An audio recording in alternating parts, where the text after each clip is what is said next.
वृंदावन में एक महापुरुष थे, उनके एक सेवक रहते थे। तो वो सेवक गुरु जी की बात के ऊपर अपनी बुद्धि लगाते ही नहीं थे, गुरु जी जो कहते हैं वही है। तो किसी ने गुरु जी से कहा कि गुरु जी जमुना जी में बहुत बाढ़ आ गई है। तो गुरु जी ने अपने चेला से कहा, चेला राम तुम सुबह गए थे, जमुना जी में बाढ़ आ गई है क्या?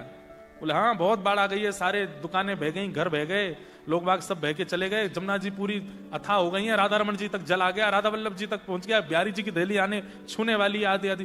तो गुरु जी बोले इतनी बाढ़ आ गई, इतना जल भर गया, हमने तो इतना जल तो नहीं सुना कि बिहारी जी तक पहुंच जाए। इतने में बाहर से कोई व्यक्ति आया। तो गुरु जी बोले क्यों भाई, जमुना जी में बहुत बाढ़ आ गई है? बोले नहीं, वहां तो धूल उड़ रही है वहां तो गुरु जी ने चेला को बोला, ए तुम कह रहे थे कि जमुना जी में बाढ़, ये तो कह रहे हैं कि वहां धूल उड़ रही है। बोले झूठ बोल रहे हैं, धूल उड़ रही है, जमुना जी में बाढ़ आई है। और चलो चल के देखा तो वहां थी नहीं बाढ़, धूल उड़ रही थी।